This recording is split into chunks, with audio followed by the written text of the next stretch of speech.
as we are all coming back into the room, would anyone like to unmute and share maybe some living losses, maybe things to consider that might need to be sorted as it relates to that living loss or grief process?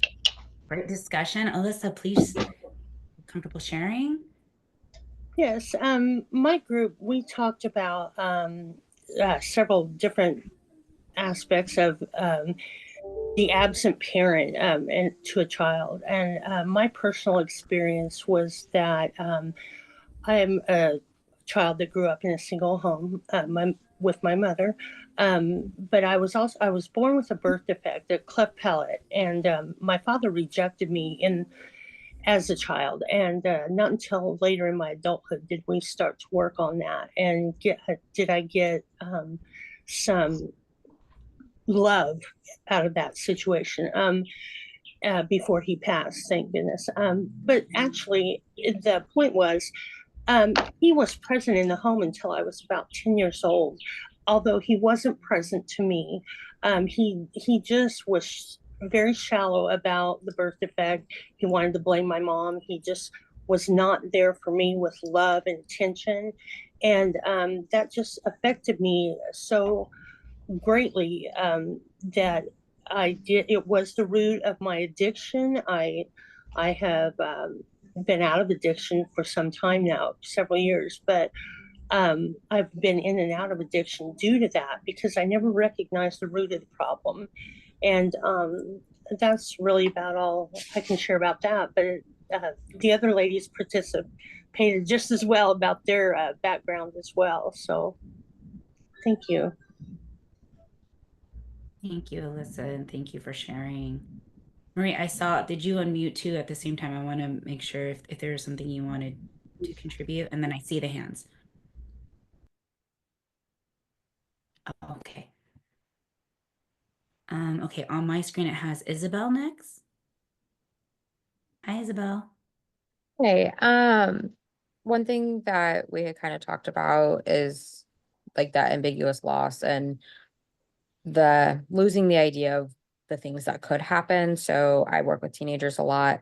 They worry about, oh, I'm not going to have that parent when I get married or when I graduate or to help me move into college. All my other friends have parents helping them fill out these applications, and I have nobody.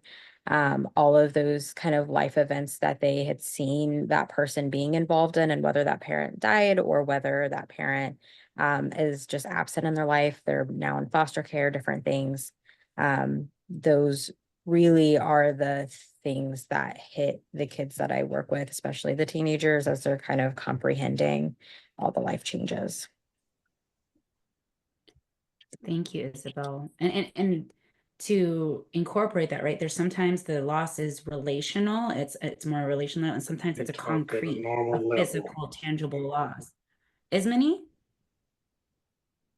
Yeah, we had talked about a child who was taken out of home placement due to substance use disorder and living with like the aunt in the family. We talked about that kid feeling like that, the loss of the abandonment, the loss of like their own identity from being separated from their family, as well as the adult, as well as their self-worth. And in the adult on that other side, having to take over and having to be a guardian or having to step in those roles, and how that could breed resentment, number one, for the person that they're related to with substance use disorder, and how it also impacts, like in this situation it was an aunt, so that sibling relationship with that, between the other sister, the other parent, and that guardian now. We also talked a lot about children, like as they grow up and becoming youth, the thoughts of use for themselves, because of my whole family has suffered from substance use disorder. So I might as well go into that too, as well as I will be closer to my family because that's what we all do, as well as just simply that curiosity. Why was this chosen over me? So I'm going to be drawn to that for that curiosity as well. And we also talked about the fixer role, the Al Anon aspect of it, and becoming the fixer, and codependency on both sides as well. And then I think it's also really important to remember anytime we're working with youth, to bring up the three C's, because, I didn't cause it, I can't control it, and I can't cure it. And a lot of the times, changing that perspective can really impact a child working with someone. Absolutely. Thank you for folding in the C's and those sort of, I feel like you're right on the nose of where we're going next, as many. And I see Reese. Did I say it correctly? Yes, you did. So I unintentionally hogged a lot of the time that we had sharing my story. But it definitely tracks with a lot of what we've been talking about, and it kind of what pushed me into the work. So I am a daughter and a sister to two individuals who struggled with substance use. And that reflected really hard in mine and my younger sister life. Like we really pushed everything to do with any type of substance use to the farthest reach that we could, and really became type A people in replace of it. We were just like, no, we see what that looks like and we don't want that. And then we have an older sister who did the opposite. She was really trying to get to our father, and she went down the same roads, tried to get into the same spaces that he was in, and ended up also utilizing substances. And what that looked like was like me and my sister disassociated from the loss of our parent, and my sister, even though they were alive, it kind of was just like, you know what, we're good. We're over here. They're over there. We're okay. My mom, on the other hand, really mourned the end of her marriage. She never officially got paperwork done either, though, because I think she held on to hope that he would be able to get help and that she was wanting to be there to help. But she mourned her marriage, which changed how she parented the three of us. And then it was really hard for her to parent my sister, who was now struggling with substances and needing support. And she's needing mental health support. So it was a really complex conglomerate of things going on, where everyone needed some type of support. And I felt like the support didn't come in the way that we were needing it to for our family. But I see that in the teens that I work with now as well, where not only are they dealing with the family at home, they're trying to build a family, and they're mourning the loss of friendships because some of them do exactly what I did, where they're like, nope, push it all away, because they're scared to try to be a support. They're afraid of getting pulled into that world. And now they're mourning losing friends and feel like, is it me who's causing people to use? Like, and now they're questioning themselves and they're feeling guilt, like maybe I'm pushing them there, or it's very hard, but that's a lot of what I see. And that's a lot of what we talked about, but mainly the peer-to-peer loss, where they're mourning and they're in grief of friendships lost. Thank you, Reese. Thank you for that perspective, folding the peer loss, the nuances between each of the roles of children, and how even like birth order can even impact that, right? But also even folding in your mom's experience, right? What she lost in that experience, because the adults and the partners in those are experiencing a different form of loss than the children. Tara, I see you.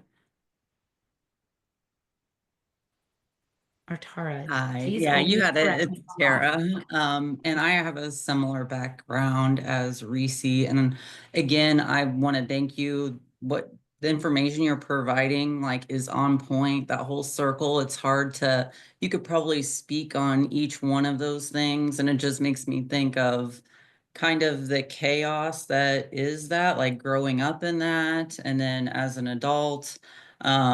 And the lack of focusing on yourself a lot of the times because you take on that caretaker role so much. And then as an adult, how much that impacts your relationships.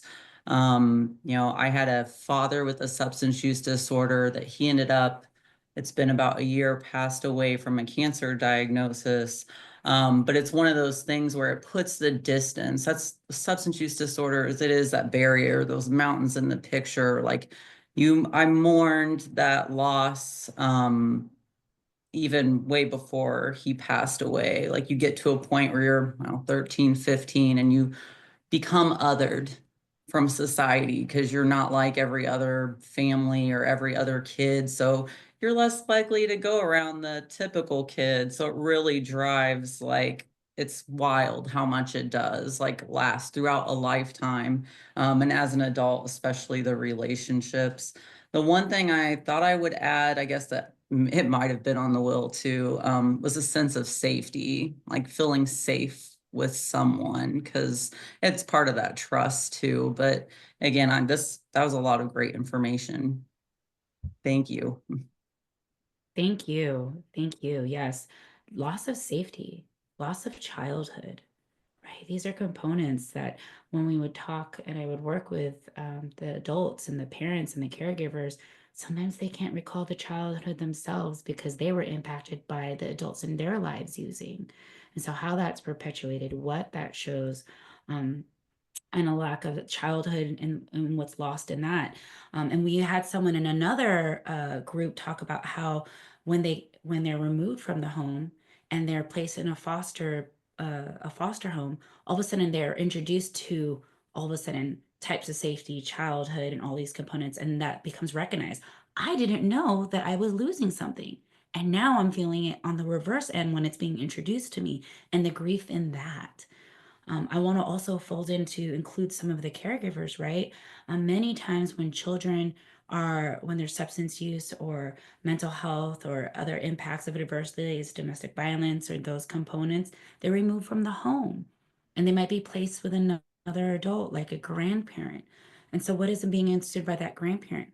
They have a loss of their role as a grandparent and they're walking back into the caregiver role, right? So, there's even grief there where grandparents share this isn't how I wanted to be a grandparent. I'm at a different stage in my life. And now I'm having to redo parenting, and I don't have the same energy. I don't have the same health. What do I do? And so to recognize all of this experience that make each person unique, that form those roles, is so important to include. So I thank you for everyone not only sharing what that perspective is, but also sharing your personal experience. I just want to honor and pay my respects and space for that. So thank you for sharing. I see Rachel, even perceived safety. They may not have been what we would consider physically safe living with a caregiver with substance use disorder, but they felt safe. Yes. There's something that we have to look on the subjectivity of everything, right? Okay. Let's do only a 5-minute break. We got a lot to get into. It's actually going to piggyback you finished my slides. I don't really need to say anything else, but I'm going to do it for you all anyways, just to give you some context. And then we're going to also anchor in some language that you can use with kids and teens. All right, 5 minutes. We'll come back at 2:15. All right. We are going to jump right back in. We have a bit to cover, and we are going to get out of here on time because that is important. You've all been so amazing at staying with this. So I want to honor and respect that. So before we do, I just want to pull this back out again, right? So we started to already talk about how, as we're starting to see the presence of substance use disorder, mental health challenges through experience, through storytelling, how when one is impacted, we saw how different people respond differently. Their needs are different, their challenges, their perception of the problem is all from a different angle, right? Their perception of the disease looks different. And so to recognize that if that's true, then we have an opportunity to look at substance use disorder from a family disease model. And so what this shares is substance use disorder affects the family system. And the family becomes organized around the substance use, around the drugs or alcohol. Family members adapt their behaviors and roles in response to that use or to those mental health challenges. And so Sharon Wickshedder Cruz wrote The Roles of Survival. And when it was originally written, it was to talk about when there was a presence of alcohol in the home. But this has actually been used to brought into families that experience any dysfunction, whether it might be domestic violence, mental health, a separation or divorce, those particular components. But I like to go into this because it provides context to what you all shared, depending on the child, the sibling, why some respond differently or take on particular roles. So usually the caretakers in here, caretaker I didn't give because it's the one that everyone's most familiar with. Sometimes that's taken on by the partner, or it could be taken on by the child. If we think of birth order, sometimes it tends to be the oldest child, but not always. But to recognize that that's a factor. But we bring this in not only to understand the rules of survival, to recognize that this is not necessarily something we're trying to take away from them in their role, but how can we understand the roles that family members and children in particularly take on that tells us where we might need to help bolster some resources that look different from another role, right? How do we not look at all the children the same? Like all needs will fit the same child. So if we look at that, we're going to look at first the hero child, right? So this child tries to make everything look okay by being super responsible. Risa, you talked about, right? The kind of perfectionism or type A personality starts to really just, how can I make sure my grades are on point, my academics or my sports? How do I make sure that I'm achieving a lot? And so they take on a lot of leadership roles. And so if there's a child who's taking on this role in the chat, can you place either some parts that makes this a positive? What are the pros? What are the strengths that this child might bolster through this identity, through this role? And what are some areas they actually might need more support because of this role?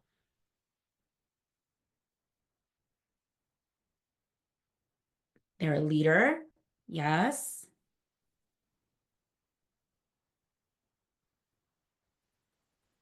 They're determined. They're the go-getter, the self-starter, maybe very organized, self-reliant, problem-solving skills. Jennifer, maybe a perfectionist, right? Seeking to make it perfectionist. High-achieving leader, problem solver, will not ask for help, Isabel, right? Perfectionism kind of can create the anxiety. Helpful, need help asking for help. May feel a lot of shame when they feel like they fail, right? That's really attached to the anxiety with perfectionism. Great grades, strength, and leadership, competent, problem solving, problem struggle to ask for help. Yes, asking for help can be very hard. Negatively, they'll bury their own problems, emotions, struggle with boundaries, can often lead to people pleasing and relying too much on people's opinions of their for their self-esteem. That external value of self-worth, not internally built. Okay. All things apply to my mother. She hates failing. Yes, I struggle. I'm a type A until I can't be a type A. I've been working on it myself. Hardworking, extremely high expectations, takes criticism very hard and personal. The feeling I'm not okay unless others are okay, struggles with expression. Yes, perfect. Hard time asking for help. Yes, this child might have a hard time asking for help. You see the perfection, independent. I got this. That's my, and I'm on, I don't know if anyone's familiar with Enneagram. I'm an 8. I got this person until all of a sudden my hands are filled and I'm like, wait a minute, someone else can get this with me. But the hero is that child. So these are the particular nuances that we have to pay attention to. Often what we see is this is actually the child last helped because of all the children, they're fine. They're put together. They got this. And so if we take that into consideration with maybe a struggle with asking for help, with being okay with failure, with letting go of perfectionism and the ancientness attached to it, the needs here look different. Oh, you're an 8 too, right? I love it. Oh, I got a room full of 8s. I feel like a lot of helpers are 8s. Um, okay, the mascot. The mascot. This is the child that likes to be the entertainer. When everything starts to become either uncomfortable or scary, this might be the child that tries to distract their siblings by being funny, by making something happen, or they even risk getting in trouble in order to alleviate the tension by being funny or something like that, right? So they make people laugh, they distract. So if this was a role that a child took on, what might be some strengths and what by some some areas that they need supported in? They have empathy,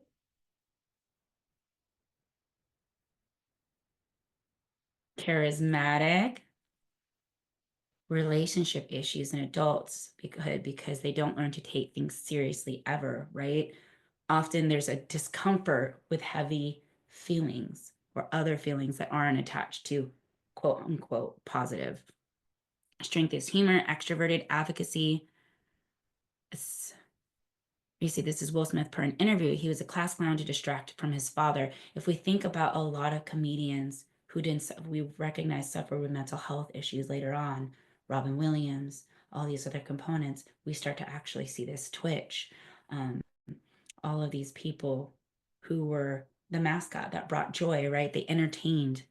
Conflict resolution skills, hiding behind their humor so they don't have to feel the deeper emotions, self expression, happy go lucky, behavior showing up in classroom. All right, so we start to see sometimes where it could be disruptive, always using humor as a defense mechanism instead of facing our emotions, right? Creating space for that experience, connecting things emotionally, would rather sweep it under the rug, right? If we can't laugh at it, I don't want to talk about it. Bottle bury feelings, copes in unhealthy ways, class clown, but funny and charming, right? So there's definitely pros to this, right? Laughter is a form of coping, but when it's your only coping strategy without opportunities to address maybe underlying issues, what else is it holding back?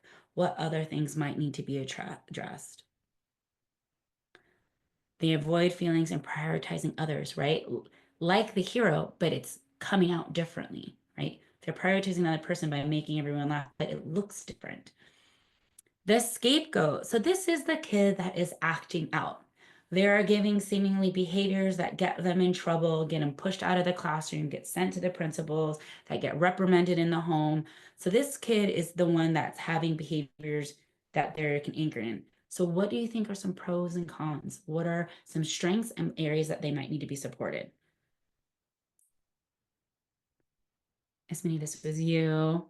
I feel like I oscillated. There was only 3 of us, and I oscillated between a few of them. And was also the one that got in the most trouble. Traps them in this personality, accepted being bad as their identity, right? They're getting a label. Want to save others before themselves. Need help with regulation. Yes. Sometimes it's they take on the negative consequences in order to rescue others. Individualism is a strength. Thank you, Tara. Struggles with self-worth. Labeled ODD, lean into being the problem, really just need connection. They're strong. Sometimes they have issues with being empathetic because they have the same experiences, but they also feel bad about themselves and can't regulate. Will stand up for things they believe in. Yes, I know this one's, you have to dig a little bit more. There's strengths here. The one who takes responsibility for any and everything, if not their fault. It doesn't matter what I do right, it will still be wrong. Thank you, Paula. What's also interesting is they're actually the ones that are giving us behavior that we can see and resource. It's more accurate to what's going on into the home, right? If all of these kids were in a classroom or in a school, which one's going to get resourced first? They're the identified patient, where we might see the hero as the last one, right? Because they're giving us something from a trauma-informed approach. We're looking at these behaviors and we're saying, what's going on? I wonder what more is there to look at. So these are ways where even though it's disruptive and there's new behaviors and ways to advocate and coping that we can introduce, they are very true. There's a little bit of truth telling through this one, right? And so we can actually look at that as an opportunity and a strength. And how can we build that self-efficacy? We'll stand up for kids being picked on strong empathy for others. Yes. John Bradshaw used to say that scapegoat was carrying the family's pain. Yes. I got goosebumps when that came out. Okay. And then here's this one, the lost child. This is the one that shrinks, wants to disappear. The thought that if I'm not here and I don't influence the situation negatively or even positively, it won't at least come to me. They walk away. So what might be some areas that this child might need to be supported that's different than the others? Risk adverse, right? There's an assessment, there's an observational assessment. Tend to be very, very loyal when they find their people. Yes. More positive reinforcement. Work on problem solving strategies, so not to avoid, right? So this is an opportunity. How can we help them have problem-solving strategies as opposed to disconnect or disassociate from the process? Introverted, right? That's a characteristic we might see. Independent, yes. Cling to people who give them attention. Creative, more inner self-reflection, strong internal monologue. Good at getting missed, also, right? If they're never speaking to what's happening, are they being validated? Maybe there's a struggle of self-worth. Maybe there's not an opportunity to validate their experience, right? Very observant, not worth it, right? Dismissive or disassociated, sort of forgotten, seen as fine, or not seen at all, right? So this takes into context, are all the children being addressed, or based on these roles, are we saying they're fine? They are protective and compartmentalized to the extreme. Yes, this could be a potential where we need to help support and undo some of those practices. Struggle to find who they are, right? Because if I'm not using my voice to advocate, I'm protecting myself, but what else? At what cost? So these are different roles to take into consideration when you're working with children and families. And then if they experience additional grief and loss, like a death, how does this further impact how they access support, what roles they take on? Because these behavioral patterns, all in their different ways, create hypervigilance, potential parentification, right? Where they are taking on that role of a parent. You can see that potentially even in mascot and caregiver and leader, right? The caretaking role, potentially they're actually taking care of the person who is struggling with a substance use disorder, withdrawal and isolation. And then we start to see a lot of the somatic responses, right? So how is their body reacting? I would sit in group, and when I would go over physical responses to grief and loss, I'd ask, have you ever had a headache or a stomach ache and you were fine? Well, but maybe something happened the night before, like a fight with your best friend or with your parents, or you got really bad news right before you got to school and now you're exhausted. These are ways that it's coming up in our bodies. So again, to an adult child of substance use disorder, they shared, I had in my mind, you can't talk about it, you can't trust, because what if they go back and talk to my family? I was afraid, I was threatened, and in the back of my head, I would hear that voice telling me not to say anything because I might put myself in more danger. So this is when we start to see the family rules that Claudia Black talks about of don't talk, don't trust, don't feel, navigate their experience as a way of surviving in the home. So we're going to break down each of these and what we can do in place to help dismantle it. But we have to understand that families who have taken on these roles, and again, Claudia Black, this was again applied to alcoholism. But again, we've expanded on the language since then, and this is actually expanded into families experiencing dysfunction in the home. So if we look at don't talk first, we can start to see how that can look like in home based on there's something we talk about, the elephant in the room, and we're not allowed to say, right? Sometimes it's because we can't talk about when our person's using drugs or alcohol, what that looks like. There's lack of language around what a substance use disorder is, but it doesn't feel safe to talk about it. And we're also told not to talk about it with others because there's an underlying truth that we are not supposed to talk about the way it is at home. We know deep down something's off, but we can't say what it is. And so a participant talked about that that's the family's business. Even if you did feel like you wanted to talk to someone, it was like, we don't talk about that outside of the home, right? What happens at home stays at home. So what can we do instead? So to understand that with children, particularly for folding and development, both psychosocial and cognitive, use age-appropriate language. Biopsychosocial disorder, substance use disorder might be big for younger children. So what is the age-appropriate language? We'll get into in a little bit. Keep it bite-sized. Oftentimes when families are like, okay, we have to tell truth, we need to practice telling the truth, and then they tell the truth from a highly developed adult brain perspective to them. That's a lot to process for a kid. So how do you keep the information bite-sized so they have an opportunity to ask questions, to clarify, or to tell their story? And to understand that if language is something that hasn't been there and talking isn't necessarily comfortable, play is a natural form of communication. How are you introducing these various outlets in order to support families?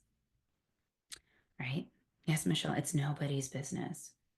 So if we're using that, what is some language we can use? And so this is a merger of what was also taught at the Betty Ford Center when we would have children go through program, and also what Jerry Moe did with Sesame Street workshops. And so instead of using the word substance use disorder or a family disease model of what it is, we can talk about this as addiction or substance use as a sickness in the brain that makes someone want more and more drugs or alcohol, and they can't stop. That sickness changes the way someone acts, right? We have the bio, the psycho, the social here without making it complicated. Small words that children can understand. And let's be honest, sometimes the adults in our life need it broken down this way too. Sickness in the brain that makes someone want more and more drugs or an alcohol. They can't stop. If you're dealing with children who are even younger, you can even just piece it out to drugs and alcohol that make someone want more, or when someone wants more and more drugs and alcohol and they can't stop. And that's even shorter. So this is just a way of a description, a definition that you can break down based on the development of the child you're working with. But what are some other ways, some words that are friendly for children, or at least adaptable, that introduces their cognitive development level, that we can introduce? So we are actually going to play charades. It's mostly me telling stories. So if I'm frozen, hopefully that doesn't adjust it. Otherwise, you can just pretend I'm doing the robot for you. But we are going to play charades. As we are playing charades, if you are figuring out the word I am trying to get you to, pop it in the chat, okay? So, this is my role. I am Jessica, and I am walking down the street with my friends. So when I worked at Hazelden Betty Ford Foundation, it was in the desert, and it would get up to 128 degrees in the summer. It was hot. So as I'm walking, we're trying to get to the movies because the AC is blaring, and that's where we want to be. And then all of a sudden, I step in something. Ugh, it's so stringy. Oh, and I picked it up. It's gum. Oh, okay. Well, you know what?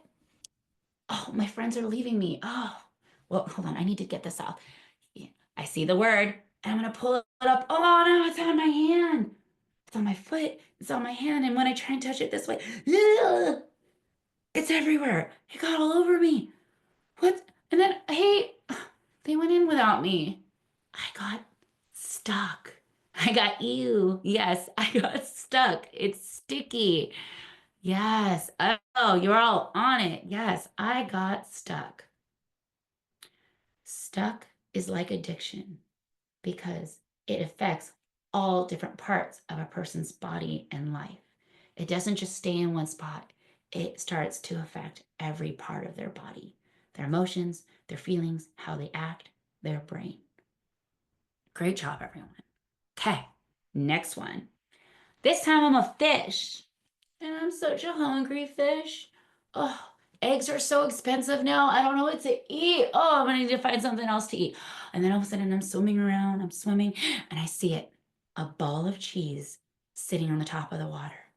And I am like, yay, I get to eat some cheese. I'm like the Lunchable generation. So then I swim up, and all of a sudden I got, oh, oh, oh, oh, I can't get away. What do I do? Oh, yes.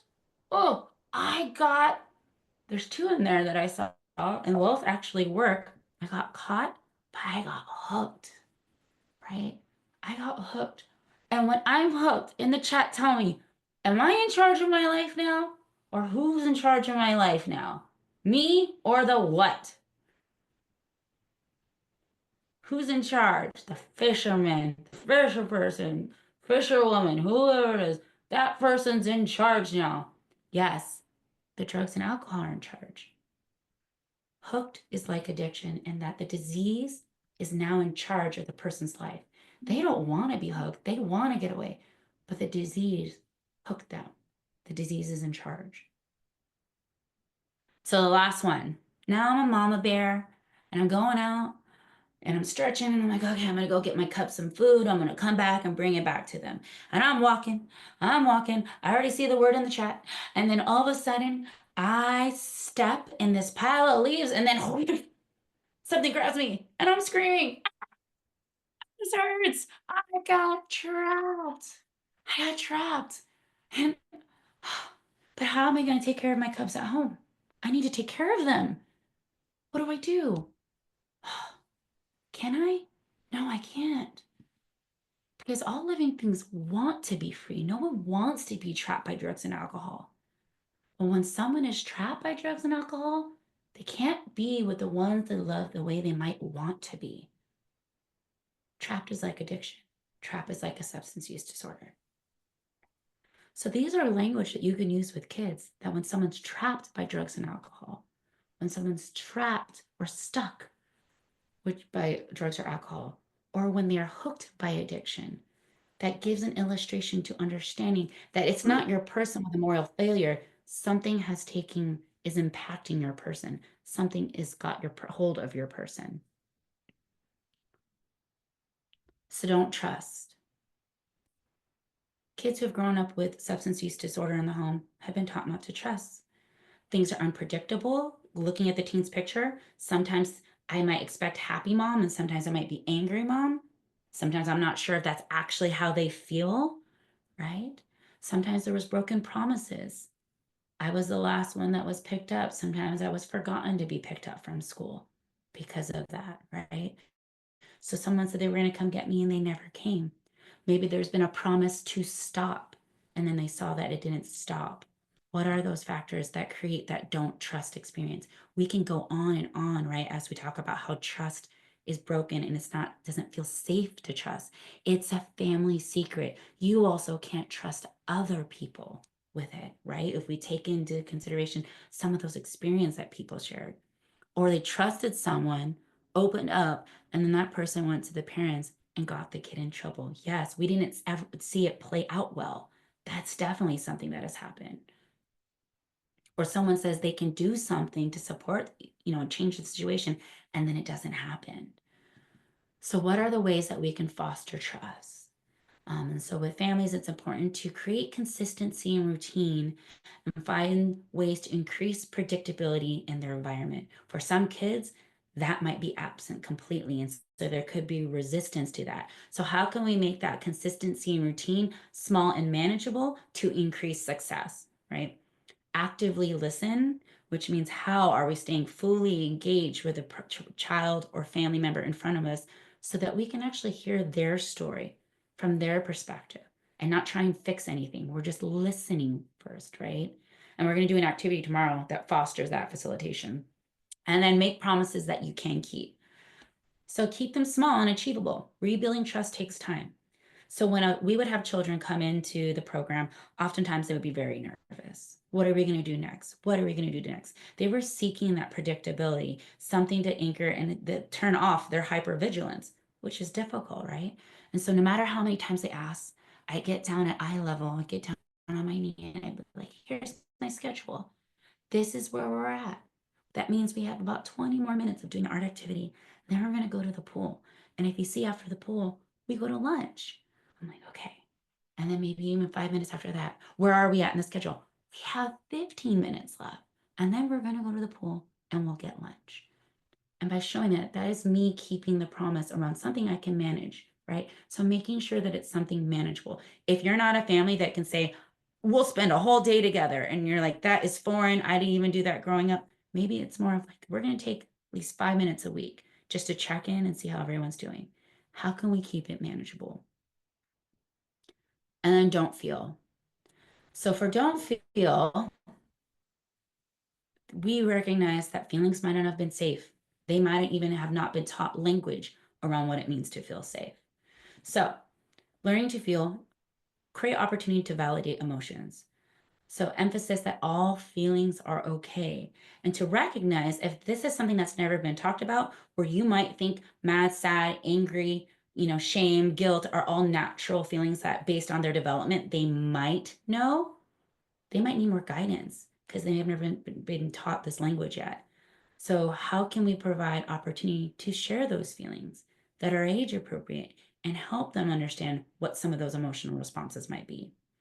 And then something that overlaps with a lot of different forms of care, not only in grief in treatment and recovery and other facets of loss, peer support. Being around others who have a similar shared experience decreases stigma, it decreases isolation, and it shows children they're not alone. And so we're going to do an activity together that involves the backpack, right? So what I'm going to do is I'm actually going to spotlight myself, right? And we're going to talk about how you could potentially use this, bits and pieces or all of it, to talk about drugs and alcohol and what it can do when someone is trapped by it, right? Because we also want to undo this idea that we can't talk about it. We can't let those things out. So I have here, oh, a backpack. Oh, you can tell this backpack's pretty heavy. And over time in my life, it's gotten heavier and heavier, and heavier. So I'm walking around with this backpack and I might have different feelings because of the weight of it. You put in the chat some of the feelings you think I might be feeling. It might be exhaustion. I'm tired. You know, I actually love playing at the beach. And so if I have to take this backpack with me when I play at the beach, what kind of time do you think I'd have? All right. I like to surf and boogie board and do all these things. I might feel overwhelmed. I could feel frustrated carrying it everywhere. I'm burdened. Ugh. You think I'd be a good surfer? Do you think I'd stay on the top of the water, or what do you think would happen to me? It weighed me down to the point where maybe I'm like, ugh, I kind of feel like I don't even want to go surfing anymore. I don't want to go to the beach. All right, because I'm grumpy and I'm irritable. I feel unbalanced on my board. It's just, ugh, I'll just stop doing something that I love because the weight of this is taking me out of it. And so I go to bed and this thing follows me in bed, follows me when I wake up. I got to put on my school bag and this thing is still here. Ugh. So then all of a sudden, I decide, "Ugh, I need some help with this." So then someone comes up to me and says, "Hey, I know something that could help with that." Okay, well, what? Well, just take a drink. Honestly, people do it. I never ever heard someone say after a hard day of work, you have a drink, or you take something to make it go away. Just have a drink and it'll go away. Well, I'm not able to do the things I love. I'm grumpy and irritable all the time, so people don't want to talk to me. I'll try anything at this point. So I take a drink. Gluck, gluck, gluck, gluck, gluck, gluck, gluck. It went to sleep. Yay, it went to sleep. Oh, I don't have to feel it for a minute. But do drugs and alcohol stay in your body or does it eventually wear off? Wears off. And then when it wears off, guess what woke up?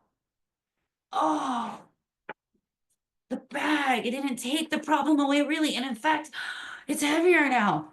What? Okay. Well, I drank before, so I'll just drink again and maybe take something else. Maybe I'll take a pill or something like that. Okay. But because it's heavier, do I need less or more? What do you think? This is the monster. Do you think more? I'm probably gonna need more, more, more, more. Yes. So look, look, look, look, look. Oh, oh. Okay, it's asleep. Thank goodness. I'm gonna leave it there. I'm not gonna touch it anymore. But what's happening? It's wearing off. Oh, and then it's coming back even heavier. Oh my gosh. Let's okay. This happens a few times where I just keep thinking if I take more and more, it'll go back to sleep, right? Until all of a sudden I start look, look, look, look. Look, look, look, look. What's happening? It's so heavy now. It's not going to sleep. Eventually, drugs and alcohol won't put the bag to sleep. And I have to do something else with it. It's not working anymore. So then we teach kids when that's happened to someone we love, that's when they find TNR, treatment and recovery, right? And they learn to do something else with the bag. So they've tried to make it go to sleep, but what's something else they can do with the bag? Pop it in the chat. What is something else they can do with the bag? they can empty it, unpack it, take some things out. Okay, cool. But because I want to be fair, like, okay, so who tell me unpack it? So Paul, Paula, Tina, Reese, Maribeth, Rose, all these people say that I can open it. But do I open it because they told me to, or do I get to choose when it's safe to open it? Because I grew up with the rules that don't talk, don't trust, don't feel. When that has been built for me, I get to decide if When it's you're okay to ready. look and when you're ready. Yes. So I get to decide. For sake of time, and I want you out of here at 3 p.m., I'm going to say I'm ready right now. All right. So I pull something out and I find maybe some feelings. Mad. Yeah. I've seen a lot of anger and I've also been mad. Do I put it back in now that I've looked at it and keep carrying it? Or maybe there's opportunities for me to keep it out and talk about it. Let it out and talk about it. What do you think? Right? I heard someone say maybe find spaces to share that with. So I'm gonna take it out. All right, what else is in here? Embarrassment. Oh, that's in there. So do I keep it in or let it out and talk about it? Yeah.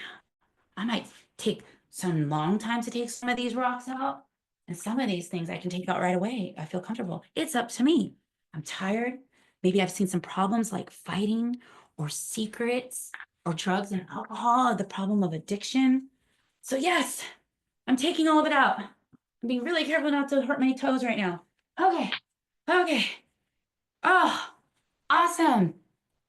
Oh, I can go surfing again. This thing is so much lighter. I did it once, right? So once I let it out and talk about some problems, feelings, and secrets, am I good? I never have to do it again, right? Because I did it once. I did it once and I'll never have to do it again, right? Or is it something now, a new practice I'm learning to do so that my bag stays light? Because we know that I might feel angry again. I might see more fighting in my life. I might have new problems. And so as it gets filled, how am I addressing this bag and having opportunities to let it out and talk about it? Now, we say let it out and talk about it, but I also want to be just culturally inclusive that there are many ways that we can talk about it, right? Through the forms of play, through art, through conversation, through being with others, through support systems. So just to recognize that this doesn't have to be purely a verbal process, but how are we meeting people's needs to let them get to a place where they are emptying their bag continuously? So we talked about this from someone who's been trapped by drugs and alcohol. But what we're telling for children is too is that you have your own bag. And so where we're at right now, if we can start practicing letting it out and talking about it now, then our bag stays light as you get older. I did this with a group of teens, and as they were going in a circle, they were letting out and talking about it. And then one teen girl held on to the shame rock. And I asked her, Mo, what do you think helps? Let it out and talk about it. And she said, what if this one is really hard to let go of? And she held on to the shame rock. This takes time, especially when children have internalized those parts. So to recognize that this is an ongoing process, and depending on the rock, sometimes it's not easy to let them go, and we have to let them out on their terms. Another child one time had the secrets rock, right? And they said, this is the rock that sits on top of everything else. They are brilliant. Kids are brilliant how they put these things together. And so this also became an opportunity to talk about the ways we cope and the things we do and how we feel that we let it out and talk about it. So that is the gist of my shenanigans for you. So there's my role play for the day. And let's go back to the slides. But I'm going to just fast forward through these. These are the different things kids are talking about, whether it's substance use, angry, all of these ones. These are the feelings that could feel very scary to feel, but they're problems, they're feelings, they're secrets, and we are slowly working through those strategies to find ways to let it out and talk about it. And so it was mentioned, I think Ismini, you mentioned it, the 7 C's, right? You mentioned the first 3. This is what we're anchoring as we're working with kids. These are themes of your activities that you can build with and interventions that and conversations you can have, is they are learning that they didn't cause it. Addiction, substance use disorder can never be a child's fault, right? And if it's never a child's fault, that means it's something that they can't control because it's a disease and it's not a child's job to cure it. But if we're saying that these things aren't true, what things are? What can you do, right? Building self efficacy. I can take care of myself. What are the ways that we can take care of yourself? What are ways that you let it out and talk about it? What are ways that you might want to let it talk about it? What can we do to make that safer? I can communicate my feelings, and we'll go over tomorrow what that looks like and the different outlets you can create. I can I can make healthy choices, right? Again, building the value, the agency, the autonomy. And I can celebrate me. I am an important individualistic and collectivistic. I'm an important piece of this system, right? So this is so important that in your comfort bags, that is actually one of the things you'll get. It's a bookmark for your teens. We have it in Spanish and English. It says the 7 C's with those reminders, but also on the back are helpful hotlines, whether they're just peer support talking hotlines or they're actually crisis hotlines that are on the back. And so the kids that you'll get the comfort bags will actually get this as well. And there's a big version of it there for you to look at. Okay. So we're here at this point. I'm going to stop screen sharing for a minute and just give an opportunity. Does anyone have any questions around some of the language we funneled towards? Anything earlier in the presentation? Did anything pop up or comments that people would like to share?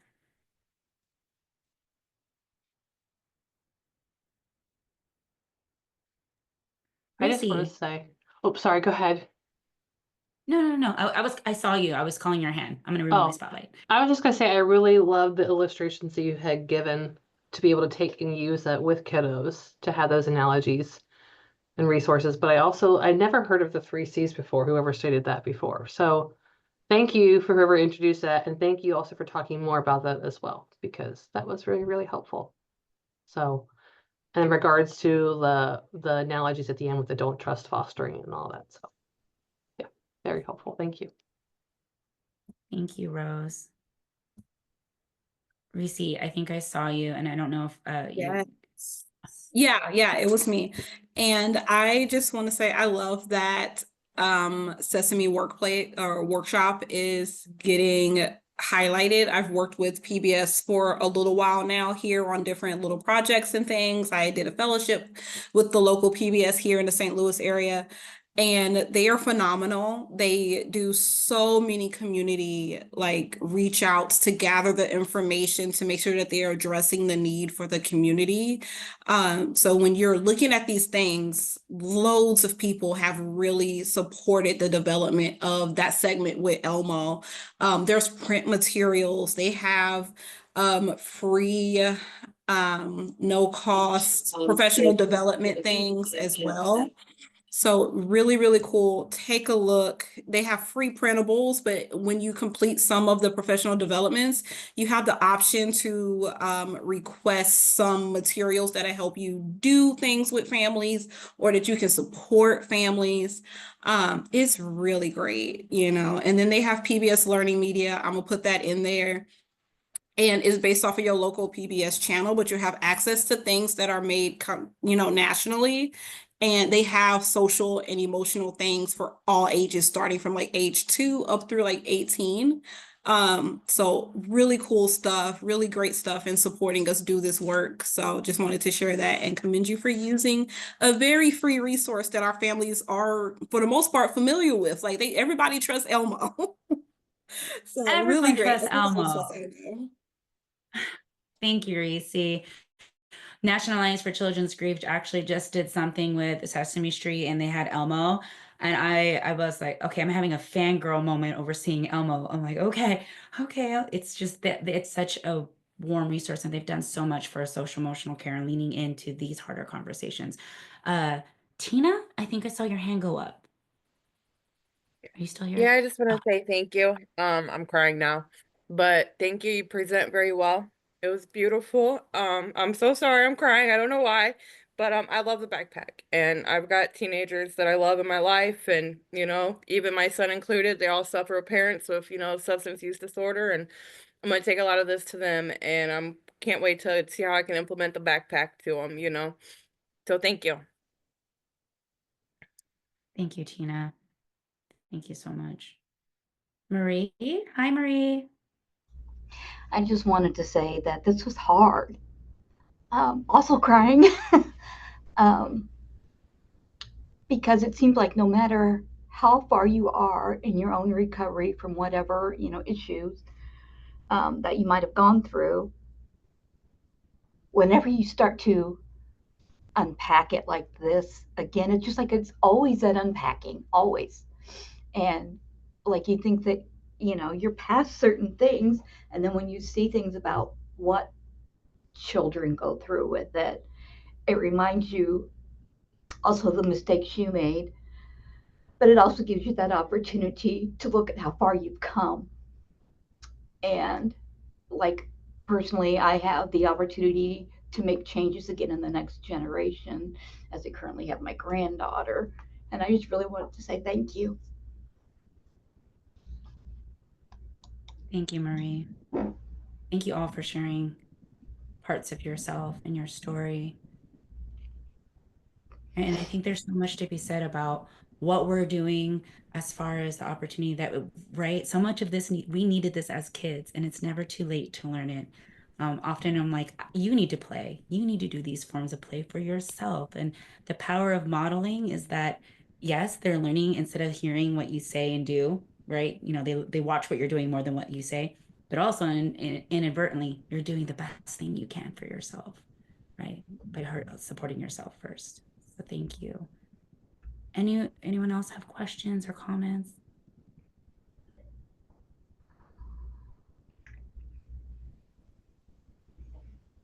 I am loving the support in the chat.